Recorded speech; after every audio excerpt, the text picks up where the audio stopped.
خب سرآغاز سخن نام خدایی است که غفار و خطاپوش و کریم است. در مخصوص رحمت را کلیدی است که بسم الله الرحمن الرحیم است. بسم الله الرحمن الرحیم، به نام خدایی که همیشه همیشه همیشه حواسش به ما هست و هیچ وقت ما رو تنها نمیذاره. عرض سلام مجدد. امیدوارم که بتونیم از لحظاتی که در کنار هم هستیم بیشترین استفاده رو ببریم. سلام عرض میکنم خدمت همه دوستان حاضر در جلسه. خب در خدمتتون هستیم با جلسه صفرم یا یه جورای معارفه دوره پلاسمای ارتباطات.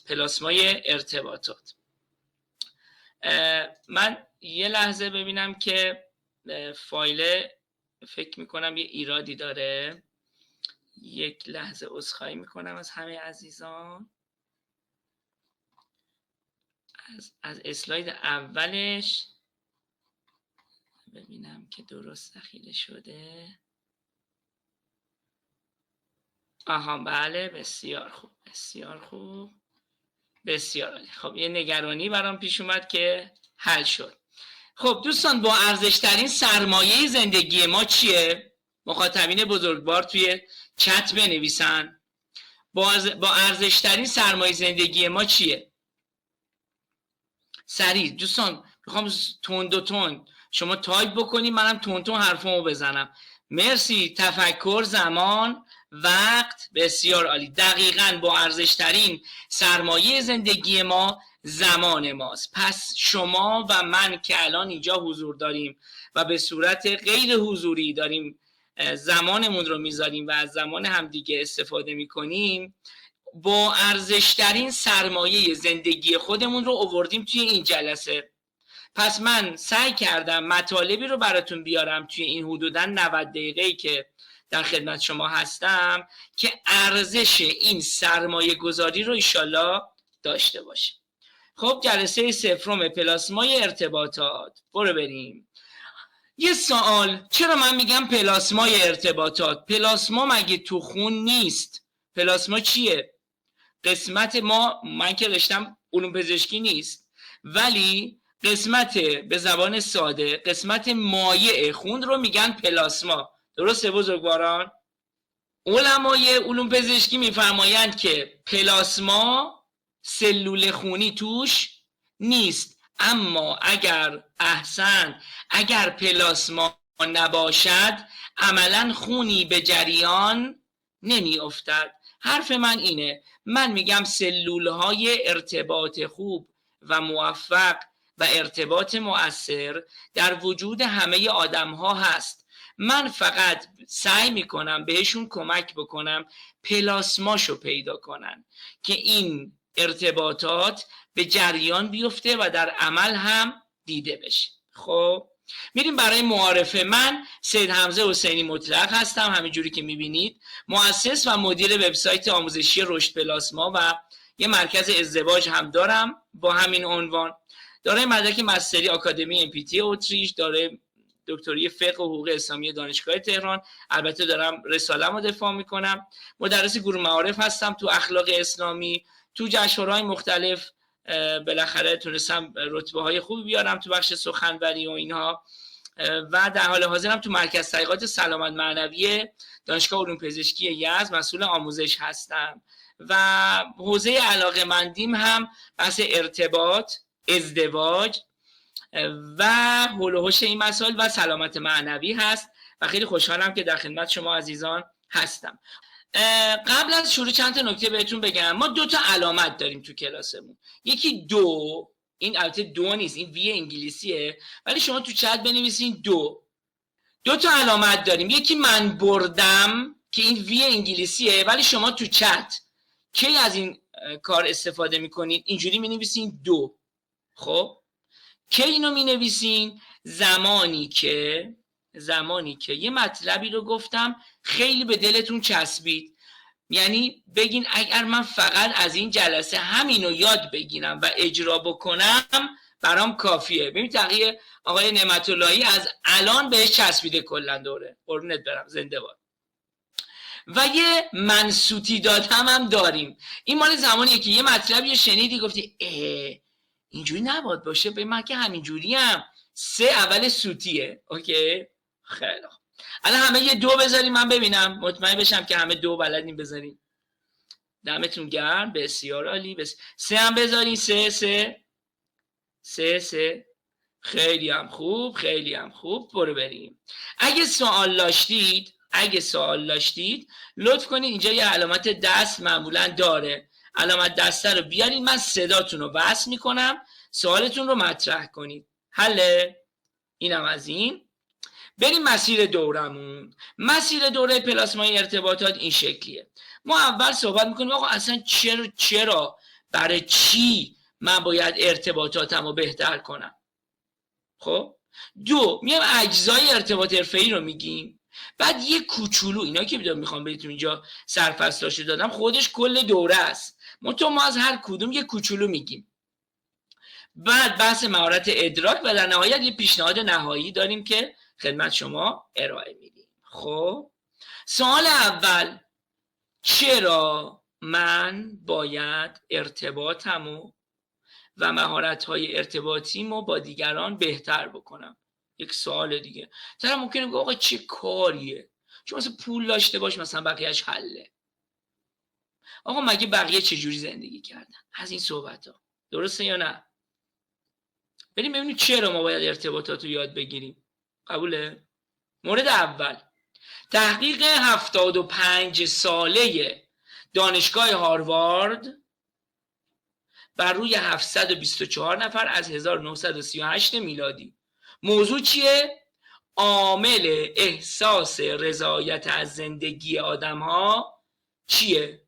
دوستان یه سوال تو چت بنویسید جواب این سوال رو. چه چیزی باعث می شود یک انسان از زندگیش احساس رضایت داشته باشد؟ توی چت بنویسین. واقعا چیزی که فکر میکنی رو بنویسی ها، شعار ندینا. بنویسین ببینم. به نظر شما اگه یک کلمه بخوایم بگیم، سلام و درود نوشتن، ارتباطات، واقعا اینجوری فکر میکنی؟ قبلا خانم ترابی، قبلا این مقاله رو شما دیده بودین. آرامش و موفقیت. بازگو کنم چی رو؟ سوالو. ارتباط خوب با خانواده و دوستان. بله دیدم. آها بسیار عالی. کیا این مقاله رو شنیده بودن و دیده بودن؟ بنویسن من. آرامش در کار زندگی، بهترین ارتباط با دیگران. کیا این مقاله رو قبلا دیده بودن؟ من بنویسن من. خب اونایی که ندیده بودن بنویسن تو. من ببینم کسی نیست، حواستون نیست یا آها. خب حالا من میگم تو، شما بنویسی شما. بسیار عالی. خیلی خوب. آرامش در کار زندگی، خیلی هم خوب، خیلی هم خوب. دم شما گرم. خب حل دوستان، حل. دمتون گرم. ببینید تحقیق 75 ساله دانشگاه هاروارد. ببینید پژوهش 75 ساله، یعنی اون بنده خدایی که پژوهش رو شروع کرده موقعی که به نتیجه رسیدن خودش نبوده. چرا اینقدر این پژوهش طولانی در نظر گرفتن؟ و بر روی 724 نفر. هدف این بوده که نتیجه یک نتیجه قابل اتکای پژوهشی باشه. درسته؟ خب پژوهش پاسخی که ازش بیرون اومد این بود.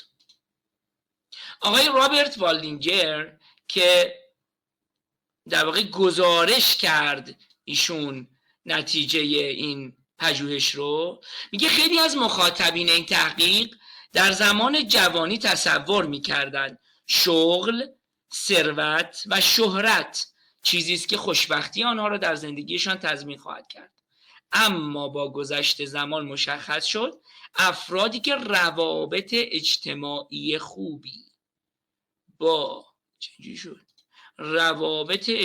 خوبی با اعضای خانواده، دوستان و جامعه دارند وضعیت بهتری در میان سالی دارند. چه جالب. عامل تعیین کننده شادکامی یک انسان کیفیت روابط اوست، به ویژه کیفیت روابط صمیمی اوست. خب پس این نشون میده خیلی جای کار داره که ما چیکار کنیم؟ روی روابطمون کار بکنیم. چرا؟ چون من میخواهم از زندگیم احساس رضایت و شادکامی داشته باشم و برای این باید روابطمو بهتر بکنم. یه تجربه شخصی هم خودم دارم از اثرگذاری ارتباطات. ببینید این رزومه 3 سال پیش منه، این رزومه 3 سال پیش منه و این رزومه الانم. هم به لحاظ بصری شکل محتوا، هم به لحاظ تعداد، هم به لحاظ کیفیت تفاوت خیلی ملموسه. درسته؟ این میتونم بهتون بگم بخش عمدهش قدرت یاد گرفتن مهارت‌های ارتباطی است. همین میزان تفاوت در وضعیت مالی بنده هم اتفاق افتاد. یعنی با یاد گرفتن ارتباطات و ایجاد شبکه‌های ارتباطی درست، من تونستم سطح درآمدیم رو به شکل قابل توجهی بالا ببرم. یعنی با پذیرش یه سری از کالا که قبلش که ارتباطات رو بلد نبودم هرگز دور و برش نمیرفتم، با 1-2 تا پروژه به اندازه حقوق چند سالم تونستم درآمد کسب کنم. پس معلوم میشه قضیه خیلی جدیه. درسته؟ خب این تفاوت قدرت ارتباطات فقط یک شرط داره. شرطش چیه دوستان؟ Just do it. این نکاتی که خدمت شما عرض می کنم رو چنانچه بهش عمل کنید این اتفاقات می افتد. چنانچه من این آموزش هایی که دیده بودم، دوره های تخصصی که شرکت کردم رو عملیاتی نمی کردم، یک گام هم در زندگی من تغییر ایجاد نمی کرد. Just do it. همین.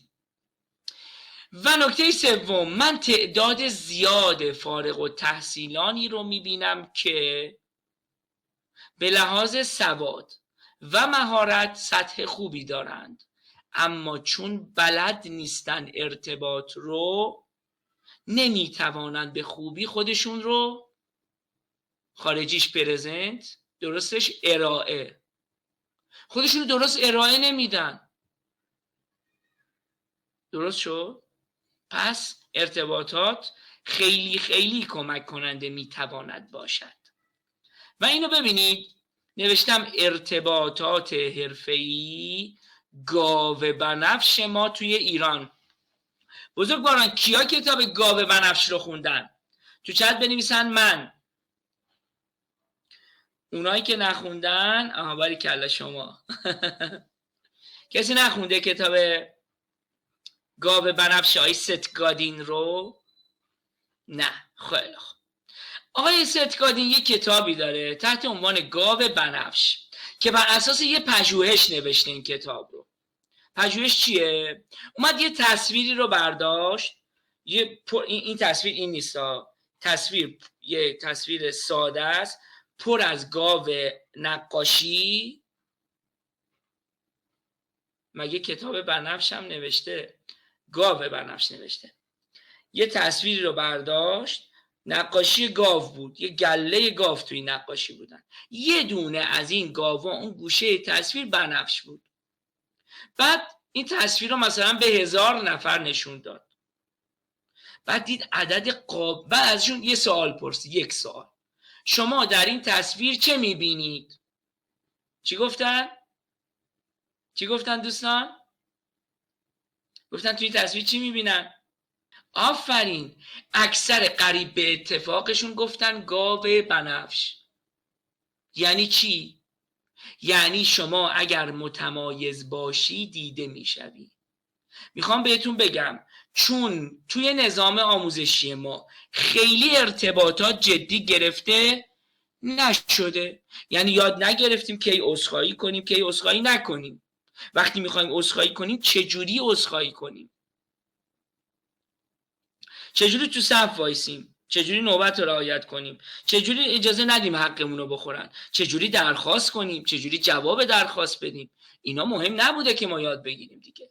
مهم این بود که ما بدونیم رود نمیدونم چی میریزه به جلگه میسیسیپی یا پیسیسیپی. ایناست که سرنوشت ما رو تعیین میکنه. چرا توجه نمیکنید؟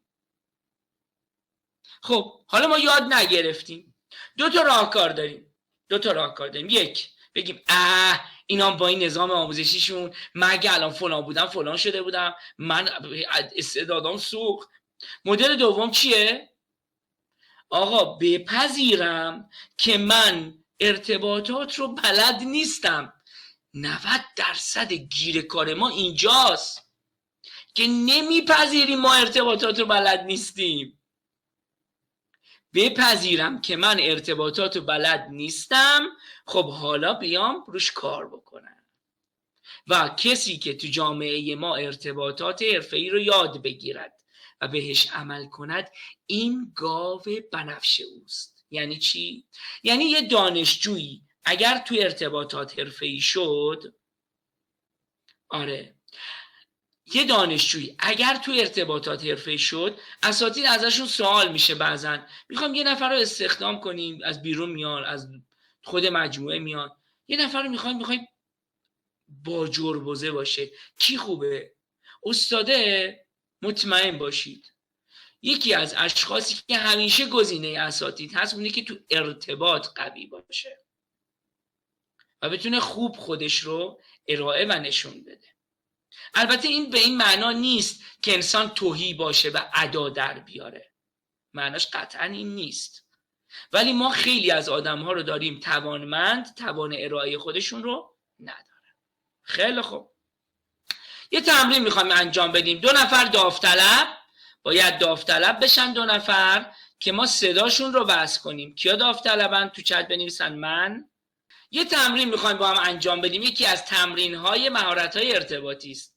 اون تمرین اینه: خانم کاظمیان شروع میکنن، یه سوالی از آقا میثم امیری مطرح میکنن. آقای امیری باید سوال ایشون رو فقط با سوال جواب بده. یعنی اجازه ندارید یک گزاره خبری بگید، فقط باید سوال بپرسید. قبوله؟ خانم کاظمیان اوکیه؟ بله، فقط سوالش چی باشه اصلا مهم نیست، شما فقط باید بتونید سوال بپرسید. خیلی هم بی ربط به سوال نفر قبلی نباشه، سعی کنید ربط داشته باشه. بریم. نظرتون راجع به سایت HSC با ما چیه؟ شغلتون چیه؟ شما ارشد خوندید؟ شما چه مدرکی دارین؟ بزرگترین موفقیت زندگیتون چی بوده؟ موفقیت‌های من به زندگی شما کمک میکنه؟ چرا امروز پنجشنبه نیست؟ مگه امروز چهارشنبه است؟ هوا چرا انقدر گرمه؟ هنوز که تابستون نشده. شما هواشناسی خوندین؟ جمعه هوا اصولا سرده. خب سوال نبود. بسیار خوب، بسیار خوب. دوستان تشویق کنی. خیلی خوب بود. باریکلا خانم کاظمیان. آفرین. خیلی خوب بود. آفرین. آقای امیری حالا آماده ای ادامه بدی؟ بله تو محتوای خود سواله بازم با هم ارتباط داشت. خوب بود، جالب بود. آره. خب حالا شما آمادگی داری ادامه بدی؟ بله بریم، مشکل نداره. حالا یه نفر به جز خانم کاظمیان که ماشاءالله خیلی خوب بودن، یه نفر دیگه داوطلب بشه. امیر اسمت چیه؟ شما چرا تو کلاس شرکت کردی؟ من معمولا نمرم 20، شما نمرتون چنده؟ کتاب من دیگر ما رو خوندید شما؟ شما کتاب دوست داری بخونی؟ معمولا شما از چه خوراکی بیشتر خوشت میاد؟ شما هم مثل من خورش بادمجون دوست دارید؟ من خورش سبزی رو به همه پیشنهاد میکنم. اوه جمله سوالی نبود. امیری سوالی نبود. خاطر ادامهش بده واسطه. نه دیگه نباید جمله خبری بگیم، فقط باید سوال بپرس. خیلی خوب بود بچه‌ها، تشویق کنید تشویق کنید. دمتون گرم، دمتون گرم، خیلی عالی بود، خیلی عالی بود. تشکر استاد، ممنون. پاینده باشید. متشکرم. خب بچه‌ها یه سوال خوب پرسید آقای نعمت اللهی و اون بود که به چه دردی میخوره این تمرین، چه کاریه؟ کجا به درد میخوره؟ زمانی که توی ارتباط افرادی هستن سوالاتی از ما میپرسن که دوست نداریم به اون سوال جواب بدیم. تجربه کردیم؟ پیش میاد دیگه. سوالی ازم میپرسه نمیخوام جواب بدم. کیا تجربه کردن؟ بنویسن من. یعنی یه وقتایی فرد داره یه سوالی میپرسه که مربوط به حریم خصوصی منه، منطقه خب بلد نیست، یاد نگرفته که سوالایی راجع به حریم خصوصی من نباید بکنه و ارتباط هم برام مهمه، نمیخوام رابطم با اون آدم خراب بشه. پس بنابراین چیکار میکنم؟ میام با پرسیدن یه سوالای انحرافی مسیر صحبت رو تغییر میدم. مثلا ازت میپرسن که چرا ازدواج نمیکنی؟ ببین یه وقتی اشکالی نداره برات، میخوای راحت با طرف صمیمی هستی باهاش صحبت کنی، اصلا موضوع منتفیه. این مال زمانیه که نمیخوای به اون سوال جواب بدی. محترمانه و راحت ترین جمله‌ای که میتونی در این شرایط بگی چیه؟ میشه در مورد یه چیز دیگه ای صحبت کنی؟ خیلی راحت یه سوال مطرح میکنی و اگه طرفت آدم محترمی باشه کوتاه میاد. اول لازم نیست برای پیچوندن به دیگران تیکه بندازیم ها.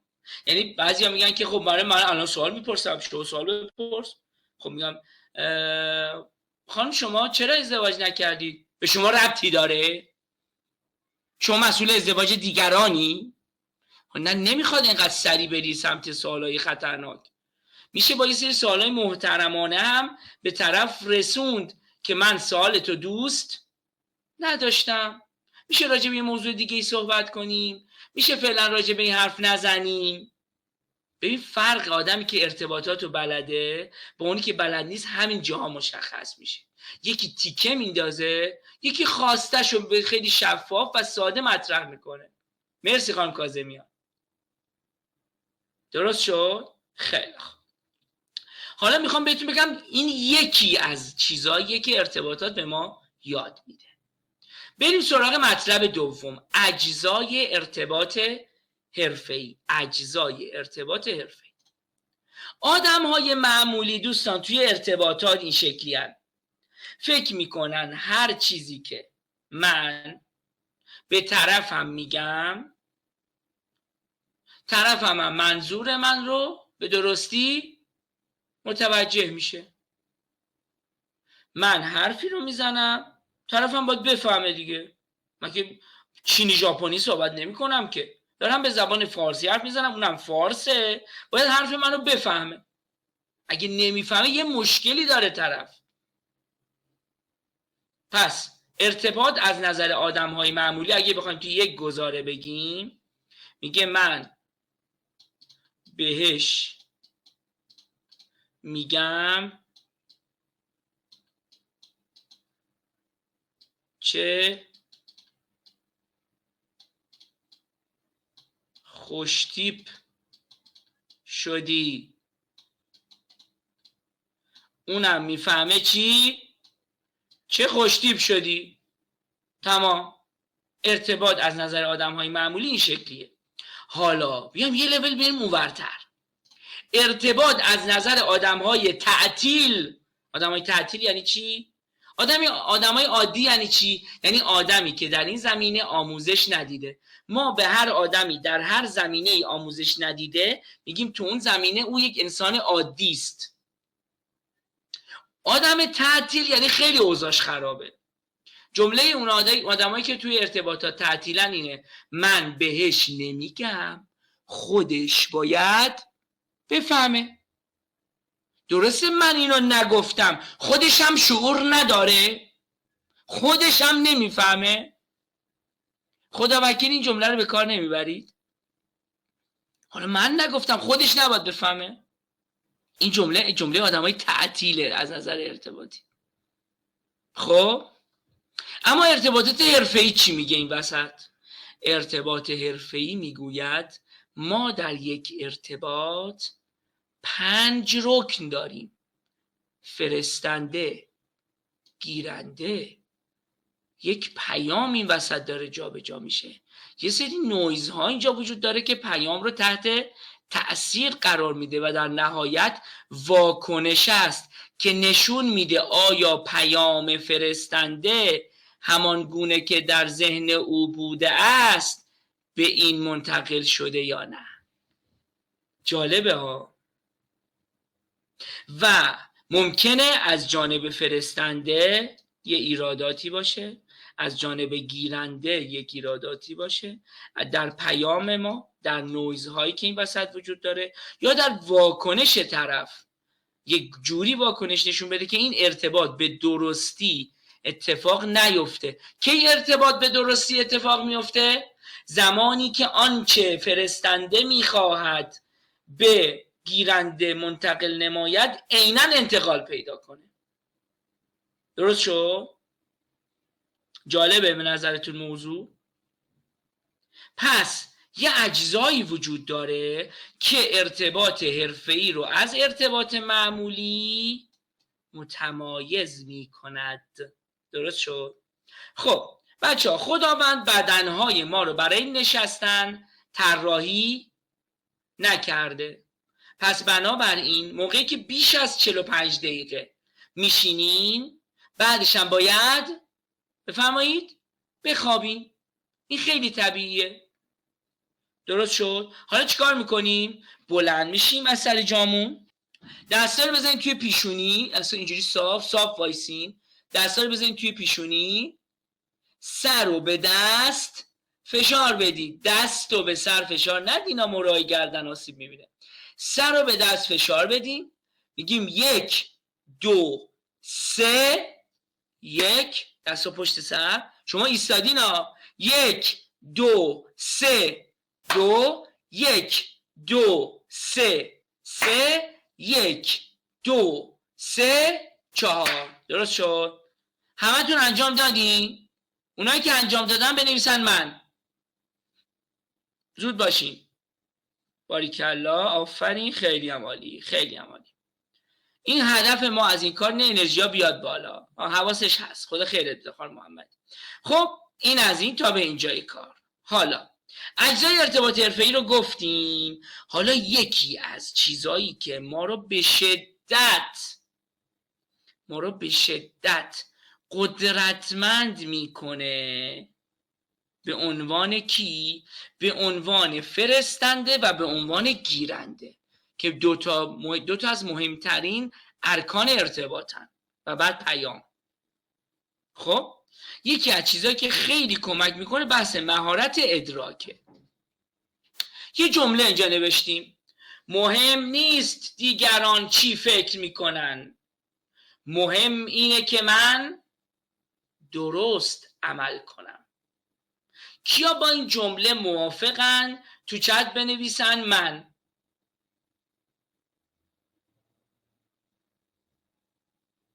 هر کی هم مخالفه بنویسه تو. مخالف داریم؟ خب قطعا همتون یه نظرهایی و یه توضیحایی راجع به این دارید. میخوام یکی از دوستانی که در جلسه هستن بیان و نظر تفصیلیشون رو، به قول علما نظر تفصیلیشون رو راجع به این موضوع بگن. یه نفر کی داوطلبه؟ دستشو بیاره بالا. یه نفر داوطلب. میخوایم راجع به این جمله نظرتون رو بگین. سلام، وقت شما بخیر بزرگواری. بفرمایید نظرتون رو راجع به این جمله. بالاخره ما نظر گوهربار رو یه نفر بشنویم. خواهش می‌کنم. من پشت فرمون الان دیگه زدم کنار که خیالتون راحت باشه، من حادثه‌ای پیش نمیاد. شازه شما پشت فرمون بودین. خب بگین.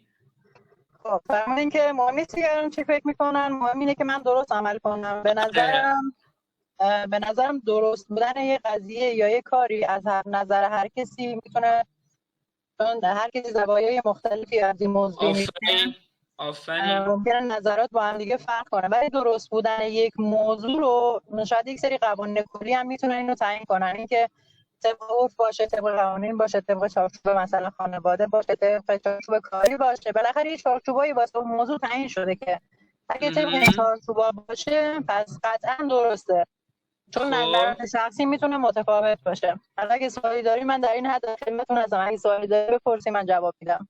خیلی هم عالی، باریکلا. خانم محمدی حالا یه سوال بپرسم. ببینید سخت نباشه فقط. آره الان یه مثال براتون میزنم ببینید این جمله درست هست یا نه. طرف میخواد به قول امروزیا عشقشو سورپرایز کنه. درست؟ مثال جذابیه. مثال جذابیه دیگه. بله. میخواد عشقشو سورپرایز کنه. بعد میره و کلی فکر میکنه و هزینه میکنه و یه چیز خیلی گرون قیمت و با کلی زحمت و کلی هماهنگی و مثلا یه تولد خیلی گنده برای عشقش تدارک میبینه. بله. درست؟ بعد موقعی که همسرش مثلا میاد یا عشقش میاد و تو اون جلسه قرار میگیره، او انتظار داره که طرفش خیلی واکنش جالبی ذوق زده بشه، خوشحال بشه، هیجان زده بشه، بگه ای وای تو چقدر خوبی، چه کار خوبی برای من کردی، تو چقدر ماهی، تو چقدر فلانی، چقدر مهربونی. اما میبینه طرف یه خورده همچین تو خودشه، همچین حالش خوش نیست، همچین ناراحته. چرا؟ چون از نظر این آقا فرض بگیرید اگه این کارو کرده، براش مهم نیست دیگران چی فکر میکنن، مهم اینه که او یه کار ترتمیز و خوب رو برای عشقش انجام بده. اما ما یه جمله ای داریم، اسلاید بعدی رو ببینید. اسلاید بعدی کجا رفتی؟ آها اسلاید بعدی رو ببینید. ما به این جمله توی ارتباطات میگیم خطای بزرگ ارتباطی.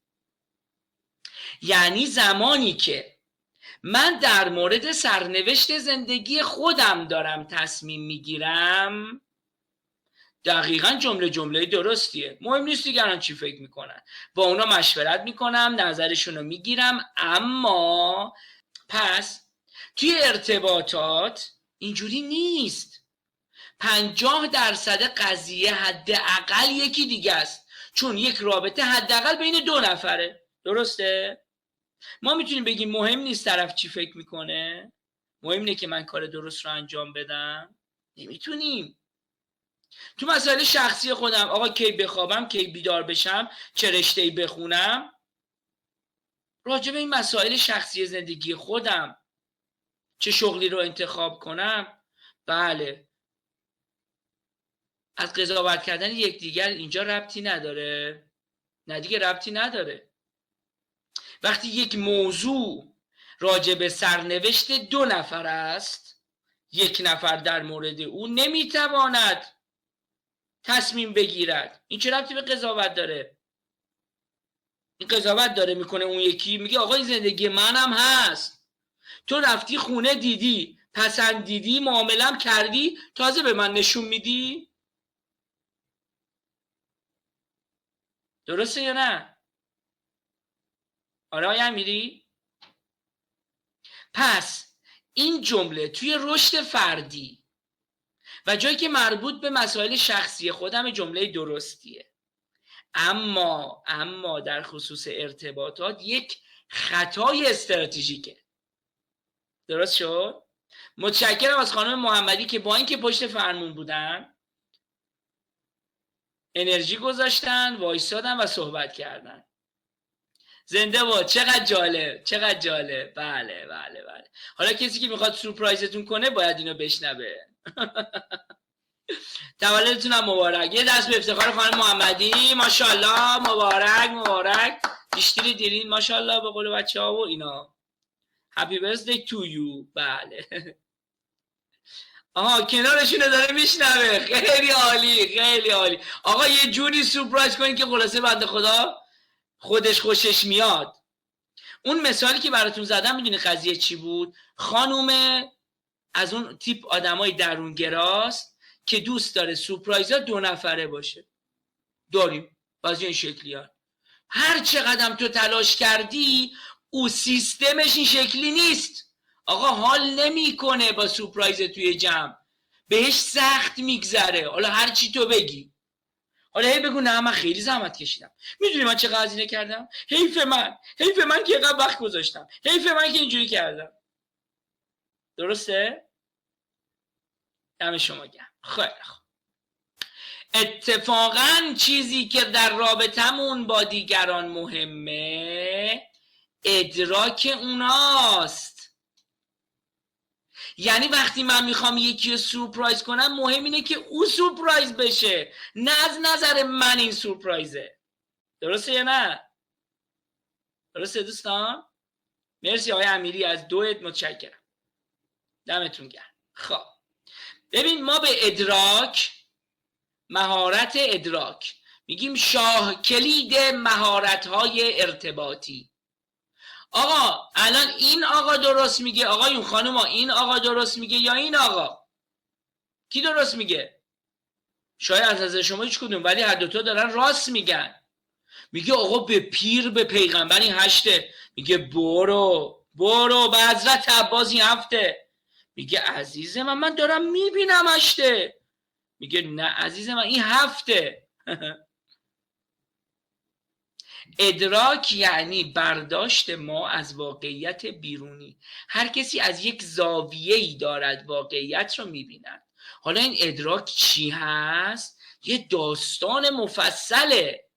ما تقریبا از 18 ساعت دوره آموزشی مهارت ارتباطی تقریبا حدود 4 ساعتش رو راجع به این مکانیزم مغز صحبت میکنیم که وقتی یک فرایند بیرونی از طریق حواس 5گانه وارد مغز ما میشود، یعنی میبینیم، میشنویم، لمس میکنیم، گوش میدیم یا چیمون بو میکنیم، هر کسی با توجه به فیلترهای ذهنیش و دنیای مطلوبش یک رفتار و یک احساس متفاوت رو بروز میده.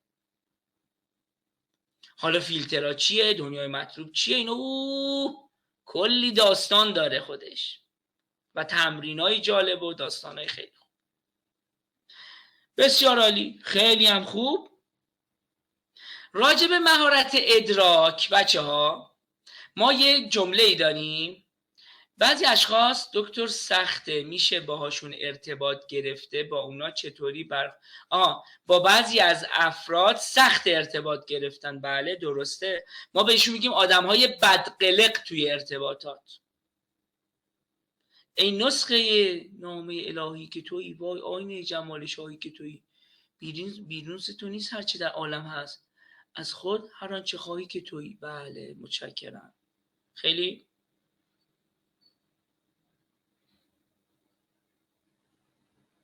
جمله زیبا بود، شعر واقعا تاثیرگذار بود.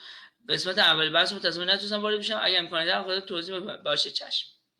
من اول راجع به اصل ارتباطات صحبت کردم که چیزی که عامل تعیین کننده شادکامی انسان‌ها در زندگی است، بر اساس پژوهش 75 ساله دانشگاه هاروارد، چیزی که تعیین میکنه انسانی از زندگیش لذت میبرد یا نه، کیفیت ارتباطات و روابط صمیمی اوست. زیرا انسان یک موجودی اجتماعی است. اوکی؟ مهمترین مطلبی که تو بخش اول گفتیم این بود. خب بسیار عالی. داشتم راجع به مهارت ادراک میگفتم. دوستان ما به مهارت ادراک میگیم مهارت قرض کردن چشم دیگران. چی؟ مهارت قرض کردن چشم دیگران. یعنی یه وقتایی من بتونم از زاویه نگاه طرف مقابلم به مسئله نگاه کنم. این شاه کلیده. یعنی کلی از گیرای ارتباطی رو این برطرف میکنه. مثلا سوالی که دوست بزرگوارمون کردن، با آدم های بدقلق چی کار کنیم؟ دوستان شاید براتون جالب باشه مهارت قرض کردن چشم دیگران. آره. میشه چشمتون رو به من قرض بدین؟ خب آدم های بدقلق شاید براتون جالب باشه، من همین الان که دارم با شما صحبت میکنم با یک آدم بسیار بدقلق در چالش هستم و تا حد زیادی هم تلاش کردم ایشون رو متقاعد کنم که بابا عزیز من، برادر من، به پیر، به پیغمبر من هیچ گونه خصومتی با شما ندارم. این که یه بار راجع به یک مسئله یک حرفی یک نقدی به شما داشتم دلیل بر دشمنی من با شما نیست، ولی ایشون ول نمیکنه. خب حالا من 2 تا انتخاب دارم. یک، اون رابطه و اون آقا، اون خانم برای من مهم است و نمیخواهم به هیچ وجهی اون رابطه رو از دست بدم. اینجا باید براش سرمایه گذاری کنم، وقت بذارم، با هم دیگه بشینیم حرف بزنیم، هی روشن کنم، هی شفاف سازی کنم، هی براش توضیح بدم. اما یه وقتی ارتباطه بابا میگم خب حالا من حرفمو زدم دیگه، نمیخواد، نمیفهمه، رهاش میکنم، چون اون ارتباط اصلا اینقدر برای من مهم نیست که من اینقدر بخوام براش زمان بذارم. پس اولین چیزی که ما باید تعیین کنیم اهمیت اون فرد و اون ارتباط هست برای ما. اگه اون ارتباط و اون فرد برای ما از یک لول بالایی برخورداره، ما میریم رو مهارت ادراک و رو این و رو اونو. ولی نه، طرف یه بار محترمانه، صادقانه، منصفانه باش حرف میزنیم، یه بار هم شفاف سازی میکنیم، بعد دیگه ولش میکنیم. ما که زندگیمون از سر راه نیاوردیم که. زمان، یادتون اول جلسه چی گفتم؟ بزرگترین سرمایه زندگی ما زمان ماست. باید خیلی حواسمون به این نکته باشه. خب حالا این عنوان جلسه ما چی بود دوستان؟ من اسلاید اول بیارم. عنوان جلسه ما جلسه سفرم دوره پلاسمای ارتباطات. ما یک مجموعه آموزشی داریم با موضوع پلاسمای ارتباطات که من بارها و بارها این آموزش رو تا حالا اجرا کردم. دانشجویی، دانش آموزی، کارمندی، برای خانوادگی، همه مدل تست شده و همه مدل جواب داده. شامل چیا؟ اون 5 تا رکن رو مفصل راجبش صحبت میکنیم. 5 رکن ارتباطی: فرستنده، گیرنده، پیام، نویز و واکنش. و مهارت ادراک رو هم روش کار میکنیم. خب چه نیازی هست این دوره شرکت کنم؟ چه نیازی هست؟ بچه ها، من یزدیم و ما یزدی ها به شدت تو اعتماد به نفس اوضاعمون داغونه. من اینو میدونی کجا دیدم؟ من لیسانس دانشگاه فردوسی مشهد بودم، میدیدم بچه های یزد به شدت به لحاظ سطح سواد و به لحاظ توانمندی لول خوبی دارن، اما به لحاظ شغلی، موقعیت های کاری و رشد خوب تو فضای دانشگاهی ضعیفن. دلیل اصلیش چی بود؟ پرزنت، ارائه رو بلد نبودن، خوب نمیتوانستن خودشون رو ارائه بدن. ما سعی میکنیم، البته یه بخشی هم داره تحت عنوان خجولیگری. این بحث اعتماد به نفس یک جنبه دیگر هم دارد و آن چیست؟ خجولیگری.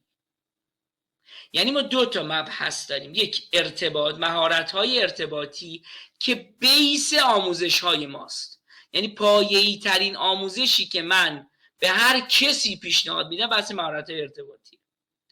بعد میایم یه لول دیگه داریم تحت عنوان دوره رفع خجولی یا شهامت. شهامت ویژه این آدماست، آدمایی که تو ارائه خودشون به مشکل میخورن. درست شد؟ و یکی دیگه از کارهایی که من دوست دارم انجام بدم جلوگیری از غرق شدن در فضای مجازی است. چون بعضی هامون فکر میکنیم فضای مجازی میتواند جایگزین رابطه واقعی باشد. یکی از کارهایی که من تو کلاس‌های حضوری انجام میدم، شروع کلاس میگم 2 به 2 بغل دستی‌ها همگروهی هستید. خب 2 به 2 بغل دستی‌ها همگروهی هستید. اولین کاری که تو کلاس باید انجام بدن اینه، میگم به چشای همدیگه نگاه کنین این شکلی. 1 به چشای همدیگه نگاه کنید، 2 لبخند بزنید، 3 بزنید قدش. چه شکلی؟ میزنیم قدش. درست شد؟ چرا میگم این کارو بکنید؟ بعد میگم واسه چه کاریه؟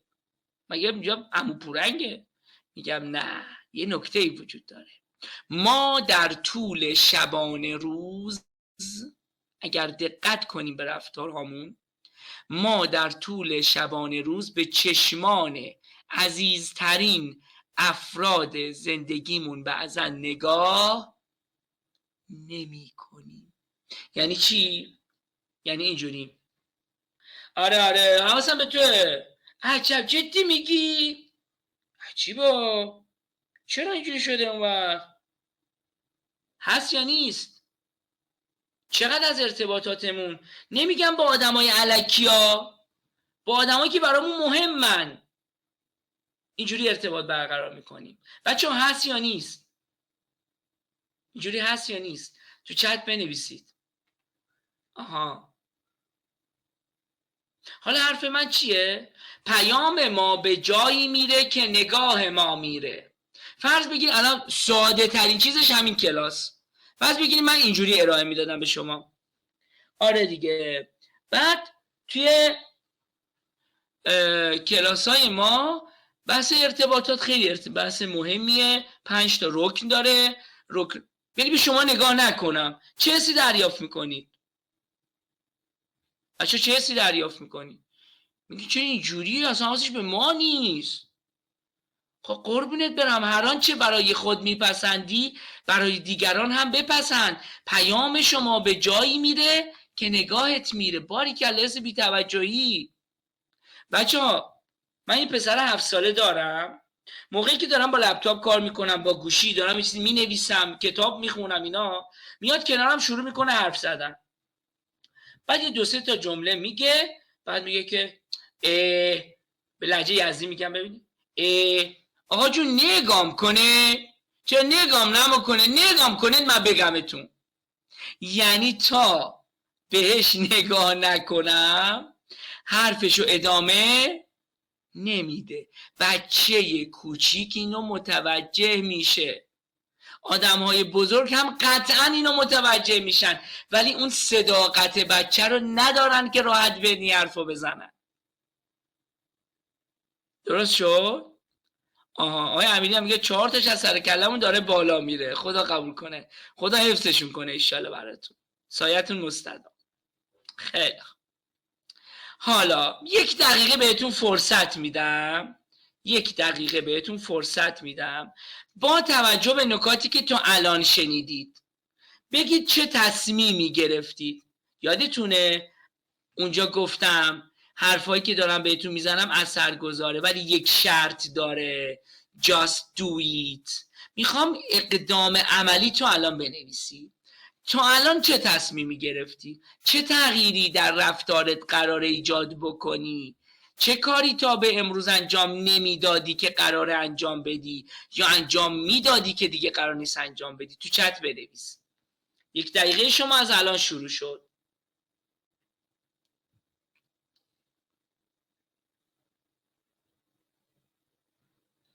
بچه‌ها یه چیزی بنویسین، حداقل بنویس تصمیمی نگرفتم، دیگه حداقلشه. این که دیگه حرفمو که قبلا نمیتونستم، یکی بخونم پیامتونو، دیگه حرفمو که قبلا نمیتونستم رو بیان کنم رو بیان کنم. خب میخوام از فردا زل بزنم تو چشم همه، امیدوارم تو خیابون درگیر نشم. باریکلا باریکلا. کی بود؟ خیلی تیز بازی در بود. ابراهیمی رو دارم واسه قدرت نگفتنم رو تقویت کنم. خب وقت صحبت با اعضای خانواده گوشی و تلویزیون تعطیل، چیزایی که نه برای دیگران تعطیل ها. بچه ها تو رو قرآن حواستون باشه، نری به شوهرش اونجا نشسته یا خانومش یا مامانش یا باباش داره با تلویزیون نگاه میکنه، بعد میره باش صحبت کنه. آقا مگه نمیدونی من کلاس ارتباطات رفتم؟ بی فرهنگ به من نگاه کن، نمیدونی پیام ما به جایی میره که نگاه ما میره. شما هنوز اینا رو نمیدونی. تو نمیدونی، من میدونم، من کلاس ارتباطات رفتم. بله حواستون باشه اینجوری نباشیم. اینجوری چیزی که خودشون باید متوجه بشن. چرا من باید یادآوری کنم؟ هم لحظه بگم باری کلا خانم محمدی، دمت گرم، واقعا روحمو شاد کردی. استفاده از تلفن همراه رو کم کنم، الان کلاس رو ترک کنم برم به دختران برسم. هری که الله هر. خیلی از بچه‌ها چیزی داریم تو این کلاس ها. حرف دیگران رو بهتر بشنوم و به نگاه و صحبتشون احترام بذارم و اگر بتونم بهتر از خودم در موضوعات مختلف دفاع کنم. بتونم. روح خودم هم شاد شد امروز با این جلسه، شدیداً لازمش داشتم. خدا رو شکر، خدا رو شکر. دیگه چیه؟ آقای ابراهیمی عزیز مطلب خوبی رو بیان کردی. من گفتم ما به چشمان عزیزترین افراد زندگیمون هم نگاه نمی کنیم. یعنی نمیرم تو خیابون تو چش افراد زل بزنم. آقای ابراهیمی قربون چشات برم من. درست شد؟ این برای ارتباطاتیه که برای ما خیلی مهمه. خیلی مهمه. خیلی حالا راجع به دوره ما، آقا 18 ساعت دوره است. آقایون خانوما 18 ساعت دوره است. روش آموزشی ما BBL. Lش یعنی لرنینگ. به نظر اون دوتا بیش یعنی چی؟ BBL یک روش آموزشی است. دوتا بیل. بله دوتا بیل. آفرین آقای ارکان، معلومه که داری با بچه‌هات بازی میکنی ها. باریکلا. یکیش بیسد. آفرین. اون یکیش چیه؟ آموزش یه چیزی بیسد. برین بیس لرنینگ، یادگیری مغز محور. یعنی من بهتون اینجوری آموزش میدم تو مغزت وقتی ارتباطات خرابه چه خبره که ارتباطات درست شکل نمیگیره، حالا چی کارش کنی مغزتو، چجوری راهنماییش کنی، بعضی وقتا چجوری گولش بزنی که باهات همراهی کنه تو ارتباط. گواهی بین‌المللی MPT اتریش هم داره دوره ما و 18 ساعت آموزش استاندارده. دیگه حداقل عددی که برای این دوره هست 1,800، ولی ما برای بچه‌های آکادمی با صحبتی که با خانم دکتر کردیم 55% رو کم کردیم که بشه چقدر؟ 800,000 تومان. دوستان عزیزم فقط 250 تومان هزینه گواهیش. یعنی من یه مبلغی گذاشتم که فقط افراد شرکت کنن. اینجوری بهتون بگم. خب آقای حسینی حالا چیکار کنیم؟ الان بهتون میگم. این تصویر رو ببینیم. من عاشق این تصویرم. این بندگان خدا در عهد دقیانوس دارن، ما قبل تاریخ دیگه، دارن این تعداد سنگو با یه گاری که درست کردن، تایرش مربعیه. میبینید دیگه، قاعدتا تایر که مربعیه خیلی سخت میچرخه. بعد این بنده خدا اومده فکر کرده، رو خودش فشار آورده، این تایر گردو طراحی کرده. میگه عزیزای من، خوشگلا، خوشتیپا، نایس، جمیل، بیوتیفول، اینو بیاین بزنی جای این، کلی سریعتر حرکت میکنه. بعد این خورده و پسر مهربونی گفته نه ارزی دست در نکنه، زحمت هم کشیدی ولی نه دست در. این یکی خیلی خوبه. نه ما وقت نداریم، ما عجله داریم، علمون کن. میگه بابا اینو بذار سریعتر میره. قضیه میدونی مثل کیه؟ اکثر آدمایی که سراغ آموزش نمیرن آدمایی که از اونایی که میرن سراغ آموزش بیشتر بهش نیاز دارن. ما مشاوره همیشه میگیم آدمایی که میان پیش ما آدمایی هستن که خودشون کمتر نیاز به مشاوره دارن، اما از دست کسایی به ما مراجعه میکنن که اونا خیلی نیاز به مشاوره دارن. درست شد؟ حالا ببینیم ما هر کدوم چند بار از این نه مرسی ها گفتیم، چه نهایی گفتیم که میتونست یه خورده تنبلیمون میاد دیگه، دلیل هم داره ها.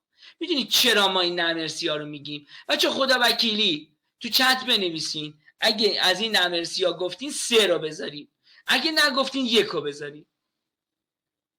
آها 3 1 خانم طالبی نداشته. خوبه؟ 3 باریکلا. خیلی خوبه ها که آدم متوجه بشه از کجا داره میخوره. یه دلیل وجود داره بچه ها. مغز ما یه مکانیزمی داره، یعنی گفتم روش ما BBL، الان یه نمونهشو یه چشمشو اینجا براتون بیام. مغز ما یک ویژگی داره و اون اینه مدیریت فوق هوشمند مصرف انرژی داره. یعنی چی؟ یعنی سعی میکنه ما در هر شرایطی کمترین میزان انرژی رو مصرف کنیم. دیدین لوازم برقی برچسب انرژی داره ABCD A+, برچسب انرژی مغز ما اینه A+,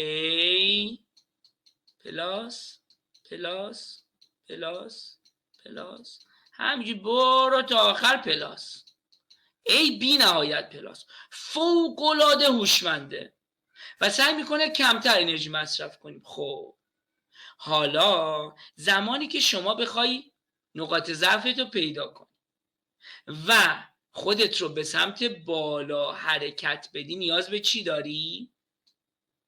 تغییر. و تغییر به شدت انرژی میگیره از مغز. پس بنابراین زمانی که تصمیم میگیری یه تغییر ایجاد کنی، یه آموزشی ببینی، یه کاری برای زندگیت بکنی، یه کار کنی ارتباطاتت بهتر بشه، وضعیتت بهتر بشه، مغز میگه اوه چه خبرته، انرژی خیلی داری مصرف میکنی، آروم باش. چی کار میکنه؟ برات بامبول در میاره. بامبول یعنی چی بامبول؟ یعنی الان میخوای دوره رو ثبت نام کنی، میخوای بری توی آموزش، میخوای بری یه کتاب مفید بخونی، میاد سراغ اینا. میثم تو پول داشته باش بقیه‌اش حله. شما پول بده به من ببین چه جوری ارتباطات برات میسازم. عزیزای دل من نمیگم پول چرک کف دسته و قناعت پیشه کنید. آقا هر کی تو این کلاس اعتقادش بر اینه که پول چرک کف دسته است، بنده آخر کلاس شماره کارت بهش میدم، هر چی چرک و کثافت این مدلی داره بریزه به حساب من میدم، بچه‌ها بشورن. پس تکلیف مشخصه؟ حرف من این نیست. حرف من چیه؟ من میگم ما آدم‌های زیادی را میبینیم که اولویت اول زندگیشونو، خانم مزیدی حالا دارم واسه الان بهت میگم، اولویت اول زندگیشونو میذارن پول، بعد از همه چی میزنه که به پوله برسه. وقتی میرسه میبینه که چرا اوضاع خوب نیست، چرا حالم اونجوری که فکر میکردم خوب نیست، چرا مثال بزنم براتون. ما آقایون بسیار زیادی رو داریم وضع مالیش طرف خوبه اما حاضره میلیون‌ها تومن پول بده زن و بچهش مثل اول دوستش داشته باشه. خب ایراد کجاست؟ این آقا تقصیر خودشه بخش عمدش. یعنی چی؟ یعنی از روز اول نقشی که برای خودش تعریف کرده تنها تأمین کننده ی نیاز مالی بوده است. بابا نیست، اشکال نداره، کارتش هست. شوهرم نیست، اشکال نداره، کارتش هست. اینو کی تعریف کرده؟ اول از همه خود من اینو تعریف کرده. در حالی که چیزی که عامل رضایت از زندگی است ارتباطات است. پولو باید به دست بیاری تو یک شبکه ارتباطی خوب که برای خودت به دست آوردی و درست کردی از پولت لذت ببری. ولی اگه شبکه ارتباطی اوضاعش خراب باشه، پول نمیتونه اون کار کرده واقعی رو داشته باشه. آفرین آقای مزیدی، خانم مزیدی. خود فدای هر چی میکنه برای دیگران عادی میشه. آفرین، دقیقا درسته. این خود مادره که این نقش رو برای خودش تعریف کرد. یا بهانه دیگه که مغز میاره بچه‌ها، مگه بقیه چجوری زندگی کردن؟ مگه پدر مادرای ما ارتباطات بلد بودن؟ تازه آمار طلاقشون هم کمتر بود، حالشون هم بهتر بود. نظرتون چیه؟ موافقین با این جمله؟ مغز بهانه‌های قشنگی میاره. میگم که فوق هوشمنده، ما رو خوب میشناسه. جالبتر هم اینه بهانه ها رو با توجه به سیستم و نظام ارزشی و تفکری ما میاره. درسته؟ مغز خودمونه دیگه، از خودش خبر داره. خب پدر مادر ما مگه ارتباطات بلد بودن؟ طلاقشون هم کمتر بود، حالشون هم بهتر بود. اصلا اینا چیزایی که شما میگه الکیه، مگه اونا ارتباطات کلاس رفته بودن؟ آها آفرین، بعدش عادت میشه. درسته آقا امیری. جواب من اینه شما چند تا زوج بالای 50-60 سال میتونید پیدا کنید که هنوز دل بدن و قلوه بگیرن، هنوز عاشق هم باشن. نمیگم نیستن ولی خیلی کمن.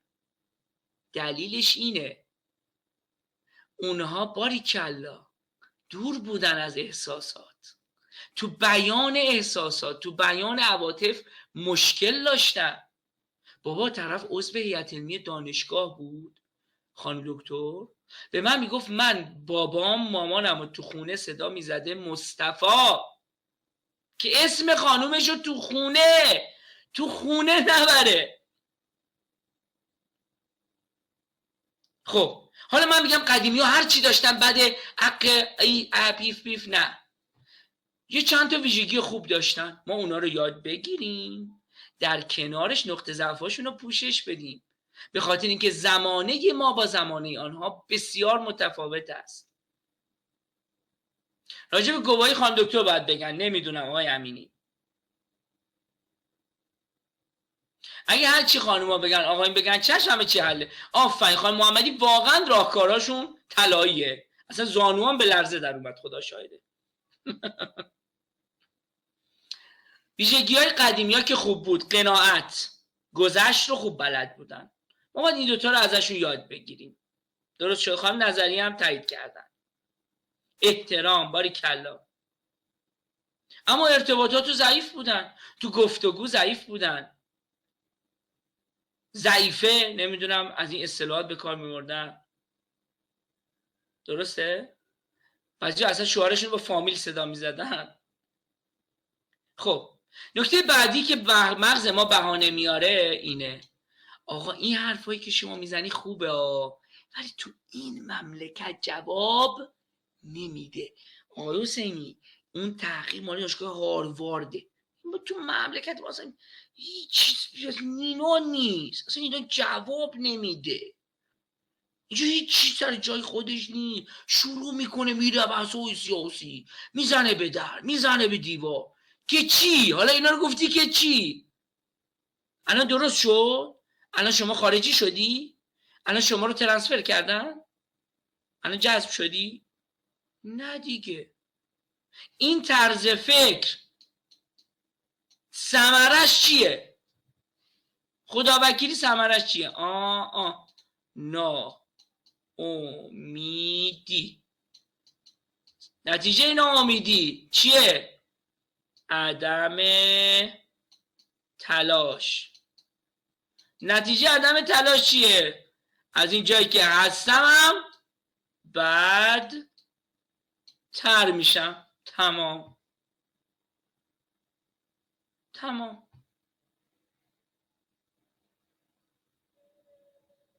من میگم آقا شما میگی خارج بهتره، میخوای خارج زندگی کنی، خیلی خوب، یه دستاوردی داشته باش که رو هوا ببرنت.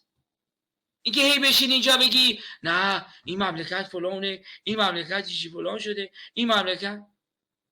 یه آمار جالبم بهتون بدم بچه ها. به نظر شما ما تو دهک چندم دنیا هستیم به لحاظ رفاه؟ بفرمایید.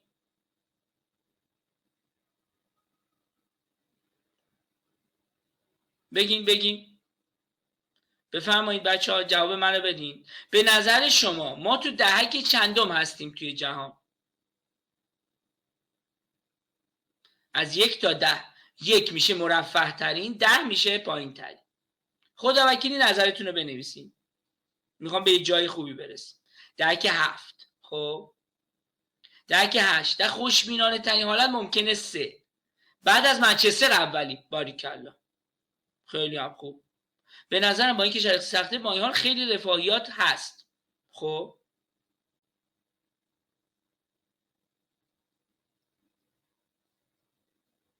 شماره 8 خوبه بچه ها. یه آمار وحشتناک، یه آمار عجیب و غریب، برید سرچ کنید باشه، بعدش برید سرچ کنید.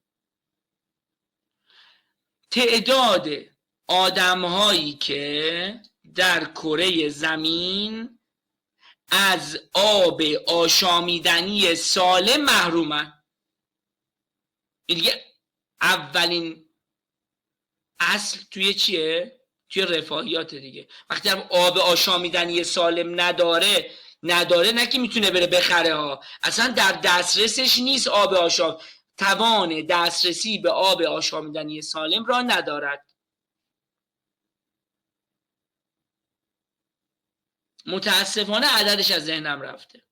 بعد اینو میدونی که به من گفته؟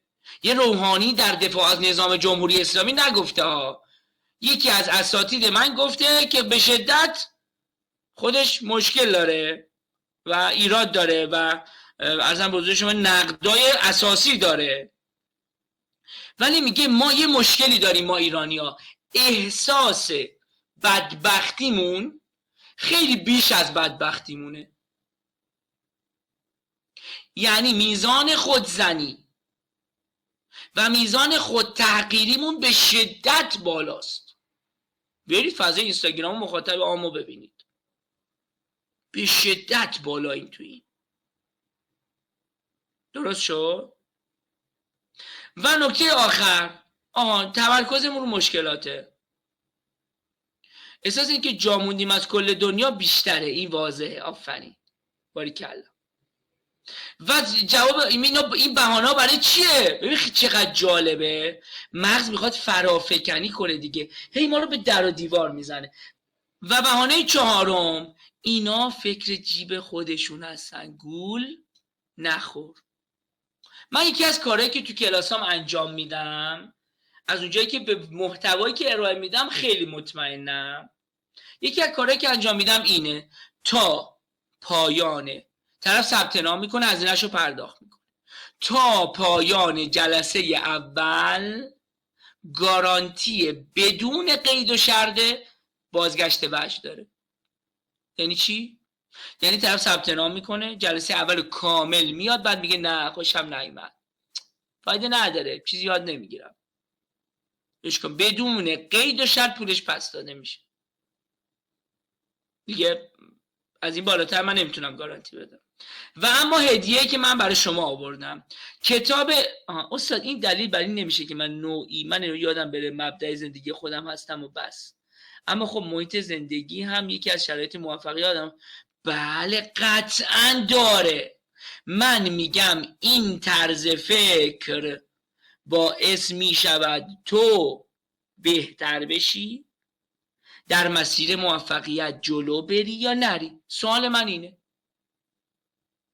باعث میشه این که من بگم این مملکت فلانه، باعث میشه شرایط من بهتر بشه، محیط زندگی من تغییر کنه؟ نه. تمام. من که اصلا تعریفی نکردم. هدیه شما کتاب الکترونیکی پلاسمای مخزنی. آقای حسین مخزنی متأهلی ما. یه نکته بگم، من که اینو تو کلاس زوجین میگم اونایی که متأهل شدید، البته کلاسی که من برگزار میکنم دوره‌های آموزشی ضمن عقد، یعنی بچه‌ها دارن ازدواج میکنن میان کلاس ما، یه جلسه داریم باشون، اخلاق و حقوق خانواده رو بهشون میگم. اونجا بهشون میگم یه تصوری که آقایون و خانم‌ها دارن اینه که تلاش کن همسر ایدئالتو پیدا کن، همسر مد نظرتو پیدا کن، باهاش ازدواج کن، اونجا دیگه خرت از پل گذشت. نه خیر، خر شما تازه وارد پل شده. احسن، درود بر شرفتون خانم مزیدی، مخزنی تو متأهلی تازه شروع میشه. بله، تازه اول مخ زدنمونه. باید مخ همدیگه رو هی بزنیم، هی برای همدیگه شیرین بازی در بیاریم.